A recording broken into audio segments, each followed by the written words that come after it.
Good morning plus two class. आज हम अपना जो हिस्ट्री का लेक्चर है, फर्स्ट चैप्टर है, उसको कंटिन्यू कर रहे हैं।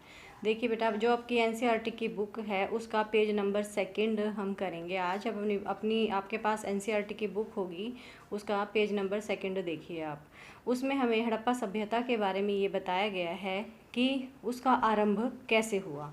हड़प्पा सभ्यता का आरंभ कैसे हुआ। हड़प्पा सभ्यता जो है वो विशिष्ट यानी कि स्पेशल किससे रिलेटेड थी? मृद भांड शैली से। मृद भांड यानी जो मिट्टी के बर्तन बनते थे उनसे, तथा इनके संदर्भ में हमें कृषि और इससे रिलेटेड हमें क्या क्या पता चलता है इन चीज़ों से कि वहाँ पे खेती भी की जाती थी, पशुपालन किया जाता था और कुछ शिल्पकारी के साक्ष्य, कुछ प्रमाण भी हमें वहाँ से मिले हैं।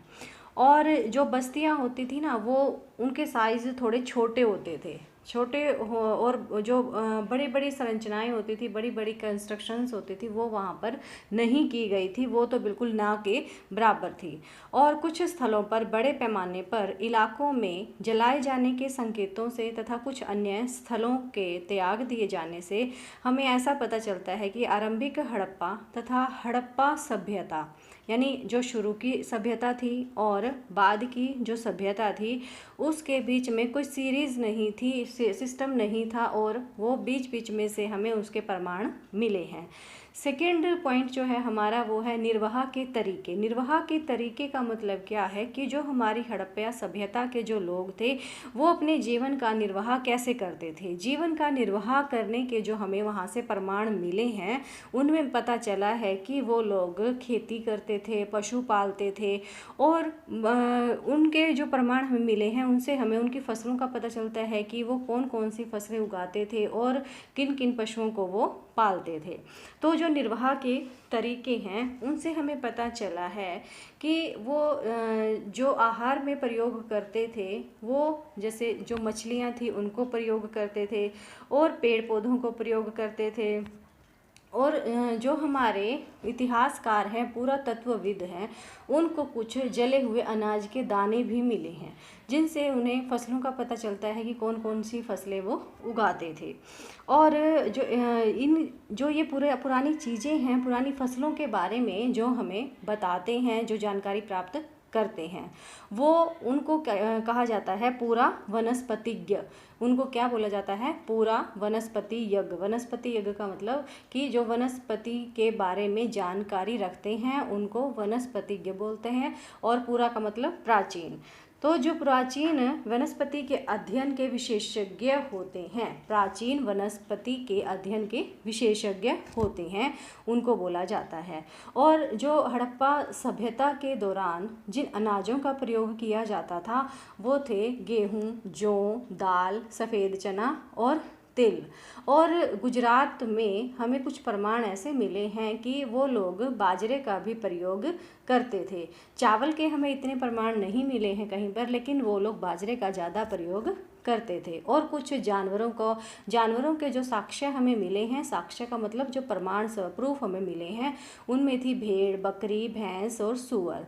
तो इनसे हमें पता चलता है कि वो लोग इन जानवरों का प्रयोग भी करते थे। और हिरण, घड़ियाल, इनकी हड्डियां भी हमें मिली हैं।